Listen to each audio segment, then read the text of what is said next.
देशभरात सध्या कोरोनाची लाट आपल्याला वेगानं वाढताना आणि पाहायला मिळते। देशभरामध्ये या सगळ्या कोरोनाच्या वाढीला कोण जबाबदार आहे आणि या कोरोनामध्ये डबल म्युटेशन झालंय का या संदर्भात संशोधन केलं गेलं। अनेक ठिकाणी नव्यानं निर्बंध लागू केले जात आहेत। कोरोनाचे वेगवेगळे रूप भारतात आढळत आहेत। अशातच नॅशनल इन्स्टिट्यूट ऑफ व्हायरोलॉजीनं महाराष्ट्रातील कोरोनाग्रस्त रुग्णांच्या जिनोम सिक्वेन्सिंगच्या रिपोर्टबाबत राज्य सरकारला माहिती दिली आहे। पाहूया ग्राफिकच्या माध्यमातून राज्य सरकारला एनआयव्हीनं कोणती माहिती दिली। एनआयव्हीनं जिनोम सिक्वेन्सिंग केलेले नमुने तपासले। 61% नमुन्यात डबल म्युटेशन आढळलंय। 361 कोरोनाग्रस्तांच्या नमुन्यांचं जिनोम सिक्वेन्सिंग झालं। जानेवारी ते मार्च या महिन्यात कोरोनाबाधितांचे नमुने गोळा केले गेले। महाराष्ट्रात डबल म्युटेशन आरोग्य मंत्र्यांनी 24 मार्चला राज्याला ही माहिती कळवली। डबल म्युटेशन खूप जास्त संसर्गजन्य असल्याचं सांगण्यात आलं। 3 आठवड्यात कोरोना संसर्गाचा प्रसार 4 ते 8 पटींनी वाढण्याची शक्यता त्यामुळे निर्माण झाली आहे।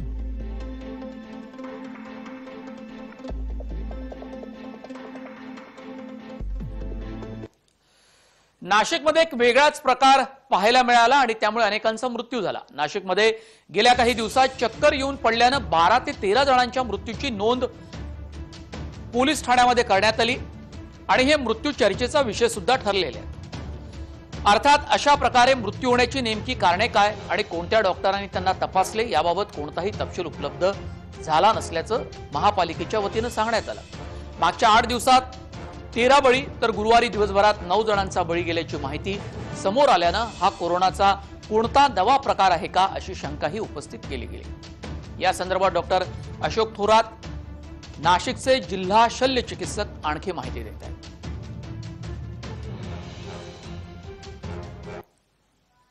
या आजाराला अंगावर घेतलं 4-5 दिवस जर त्याच्यात घालवले तर नक्कीच आपल्याला अशा कॉम्प्लिकेशन्स मध्ये लँड होताना आपण पेशंट्स पाहिलेले आहेत। आणि हे चक्कर येऊन पडलेले जे होऊन झालेले जे मृत्यू आहेत तर त्याचं निश्चित कारण त्यांची जर टेस्ट झाली तर आपल्याला तेही कारण समोर येऊ शकतं। तर असे काही आकस्मिक मृत्यू जर झाली तर त्याची कल्पना आपण आरोग्य यंत्रणेला दिली तर आपल्याला त्याच्यात काही स्टडी करून काही टेस्ट करून त्याच्यावर अभ्यास करता येईल।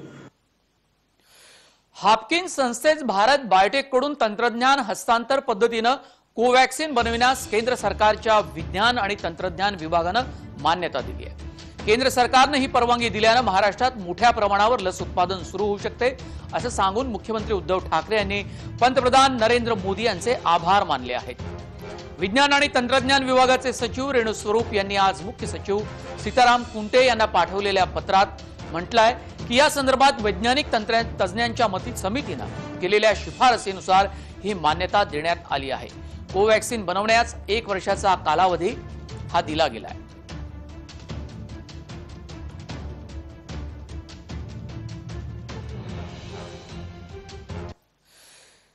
रेमडेसिवीर इंजेक्शन मिळावं यासाठी राज्यामध्ये हजारो रुग्णांचे नातेवाईक जीवाच्या आकांतानं धावपळ करतायत। या रुग्णांना रेमडेसिवीर मिळावं यासाठी हापकिन महामंडळानं 6 लाख रेमडेसिवीर खरेदीसाठी निविदा काढली होती। मात्र एकाही पुरवठादार कंपनीनं निविदेला अजिबात प्रतिसाद दिला नसल्याची धक्कादायक बाब जय महाराष्ट्र उघडकीस आणते। या पार्श्वभूमीवर हापकिननं आज पुन्हा नव्यानं 2 लाख रेमडेसिवीरचा पुरवठा व्हावा यासाठी नव्यानं निविदा जारी केली आहे। दरम्यान 665 रुपये दरानं 57,400 रेमडेसिवीर पुरवठ्याचं काम ज्या कंपनीला हापकिननं दिलं त्यांनी आपण हा पुरवठा आता करू शकत नसल्याचं हापकिन महामंडळाला कळवलंय। ग्राफिकच्या माध्यमातून आपण पाहूया जय महाराष्ट्राचा विशेष रिपोर्ट। 6 लाख रेमडेसिवीर खरेदीसाठी निविदा काढली मात्र एकाही पुरवठादार कंपनीचा निविदेला अजिबात प्रतिसाद नाही। हापकिनची आज पुन्हा एकदा हापकिननं आपली निविदा जारी केली आणि नव्याने 2 लाख रेमडेसिवीरचा पुरवठा होण्यासाठी निविदा हापकिन महामंडळानं काढली आहे। झायडस कंपनीनं रेमडेसिवीरचा पुरवठा करण्यास नकार दिल्यामुळे हाफकिन महामंडळावर नव्यानं पुरवठा करावा अशी निविदा काढण्याची वेळ आली आहे. 665 रुपये दरानं 57,400 रेमडेसिवीर पुरवठ्याचे कंपनीला काम देण्यात आले होते. या अगोदर झायडस कंपनीनं 1,14,200 रेमडेसिवीरचा हाफकिन महामंडळालाच पुरवठा केला होता. मात्र नव्यानं पुरवठा करण्यास कंपनीनं नकार दिला, कारण देशातून अनेक ठिकाणहून झायडस कंपनीला पुरवठा करण्याची मागणी आली होती आणि त्यामुळे झायडसनं हाफकिन महामंडळाला नव्यानं पुरवठा करण्यासाठी नकार दिला.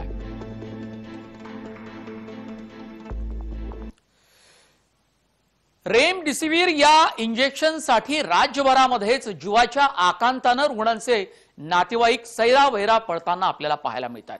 अनेक मेडिकलमध्ये याचा शोध घेताना दिसत आहेत. महागड्या दरानं सुद्धा रेमडेसिवीर घेण्याचा प्रयत्न होतोय. त्याचा काळा बाजार सुद्धा होता ना आपण पाहिलंय. पोलिसांनी अनेक शहरांमध्ये काळा बाजार करणाऱ्या या लोकांना वठणीवर आणण्यासाठी त्यांच्या रॅकेटचा पर्दाफाश करून भांडाफोड करून त्यांना अटकही केली आहे. पण मुळात रेमडेसिवीर इंजेक्शनची गरज किती आहे या संदर्भात तज्ञांचं मत काय हे जाणून घेण्याचा मी प्रयत्न केला. रेमडेसिवीर इंजेक्शन खरंच उपयोगाचं असतं का? तज्ञ सांगतायत कोरोना प्रतिबंधासाठी वैद्यकीय उपचारांमध्ये वापरात येणारे रेमडेसिवीर हे इंजेक्शन मिळत नसल्यानं रुग्णांच्या कुटुंबियांची धावाधाव सुरू आहे. मात्र या इंजेक्शनची गरज कोरोना झालेल्या प्रत्येक रुग्णाला नसते. त्यामुळे विनाकारण अस्वस्थ होऊ नका.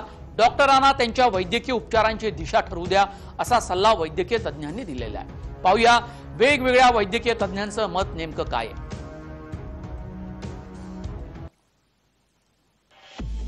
रेमडेसिवीर हे जीवरक्षक औषध नाही.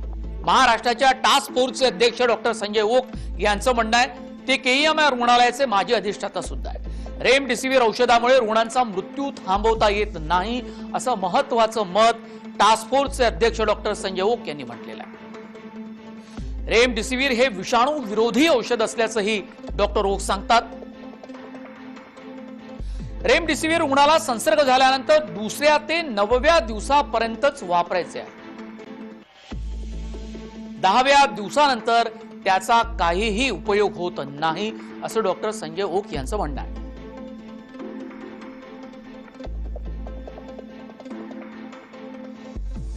या संदर्भात डॉक्टर अविनाश सुपे यांचंही मत आपण जाणून घेणार आहोत.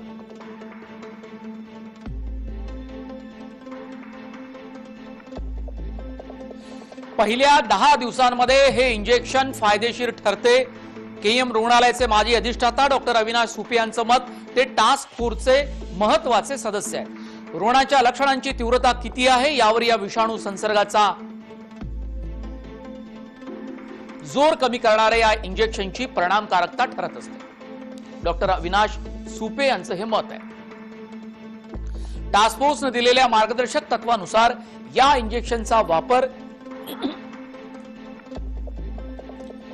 केला तर ज्यांना खरंच गरज आहे त्यांनाही हे औषध योग्य वेळी वापरता येईल असं सुपे यांचं म्हणणं आहे.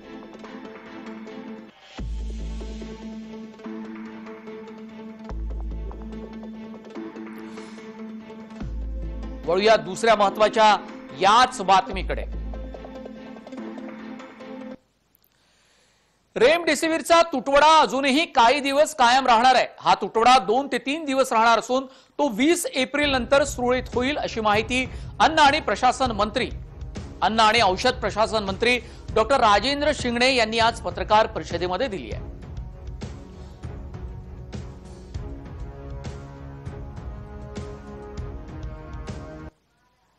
आपल्याला जवळपास आज 12,000 ते 15,000 एवढं कमी या कंपन्यांच्या माध्यमातून त्या ठिकाणी मिळवून राहिलेलं आहे. त्यामुळे रेमडेसिवीरचा तुटवडा अजूनही आपल्याला 2-3 दिवस त्या ठिकाणी सहन करावं लागणार आहे. पिंपरी, नाशिक आणि बारामतीमध्ये रेमडेसिवीर या औषधासाठी काही लोकांची आंदोलन सुरू आहे. काहींनी रुग्णालयाकडे धाव घेतली तर काही लोक नव्यानं मेडिकलचा शोध घेत आहेत. काही ठिकाणी रेमडेसिवीर या औषधाचा काळा बाजार करणाऱ्या लोकांना सुद्धा पोलिसांनी अटक केली आहे.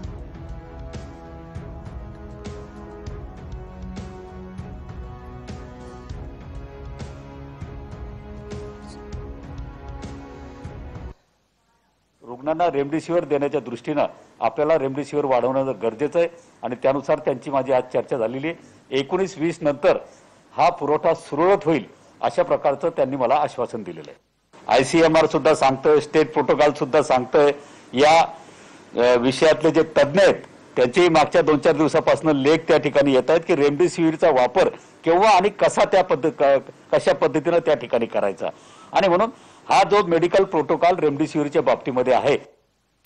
बारामतीत उपमुख्यमंत्री आणि पुण्याचे पालकमंत्री अजित पवार यांनी कोरोना आढावा बैठक घेतली। या बैठकीला पुणे जिल्हाधिकारी डॉक्टर राजेश देशमुख, पुणे ग्रामीणचे पोलीस अधीक्षक डॉक्टर अभिनव देशमुख, बारामतीचे प्रांताधिकारी दादासाहेब कांबळे उपस्थित होते। यावेळी त्यांनी रेमडेसिवीर उत्पादन वाढवण्याच्या सूचना कंपन्यांना केल्या। पाहूया अजित पवार काय म्हणाले। अजित पवारांनी या ठिकाणी रेमडेसिवीर या औषधाबद्दल एक महत्त्वाचा सल्ला सुद्धा दिला। मागणी आणि पुरवठा हे प्रमाण व्यस्त आहे।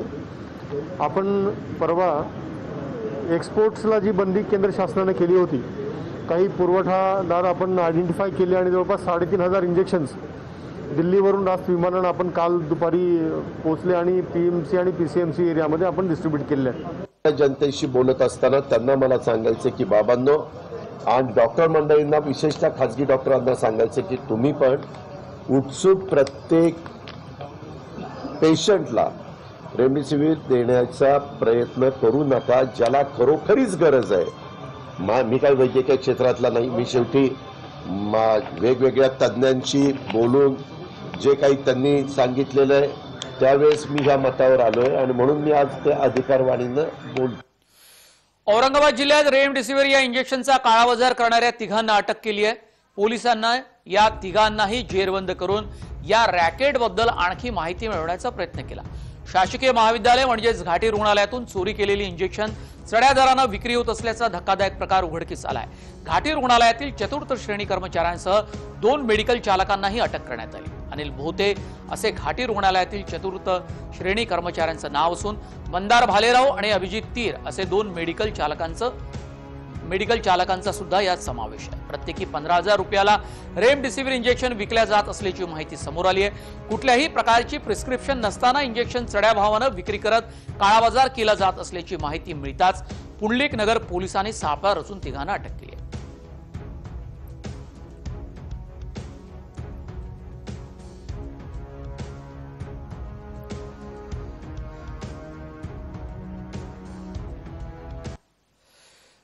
सध्या नागपुरात कोरोना वाढत असून राष्ट्रीय कॅन्सर हॉस्पिटलमध्ये 100 बेडची व्यवस्था करण्यात आली आहे। येत्या काही दिवसातच खाटांची संख्या 200 खाटांपर्यंत नेण्यात येणार असल्याचं केंद्रीय रस्ते आणि वाहतूक मंत्री नितीन गडकरी यांनी सांगितलं। यामध्ये 25 ते 35 बेड व्हेंटिलेटर आणि प्राणवायूचे असणार आहेत। ऑक्सिजन अभावी रुग्णांनी मरावं का असा सवालही संतप्त सवाल गडकरींनी यावेळेला केला।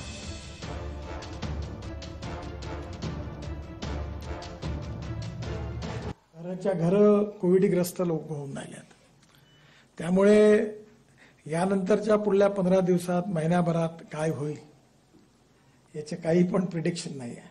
आजच मी कलेक्टर आणि कमिशनरांशी मला नाराज झालो। ते म्हणाले ऑक्सिजन नाही आहे म्हणून आम्ही सांगितलं की टेस्ट करू नका। आता टेस्ट करू नका याचा अर्थ म्हटलं की घरी मरा तुम्ही।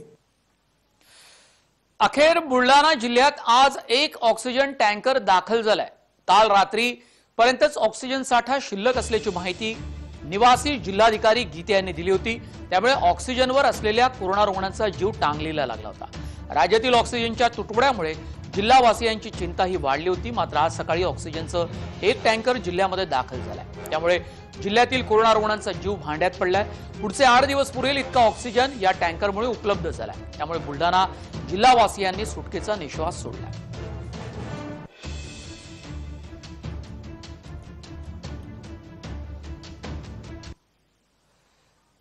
पालकमंत्री आणि सार्वजनिक बांधकाम मंत्री अशोक चव्हाण यांनी आज नांदेड येथील भक्ती लॉन्समध्ये युद्ध पातळीवर उभारण्यात येत असलेल्या जम्बो कोविड सेंटरची पाहणी केली।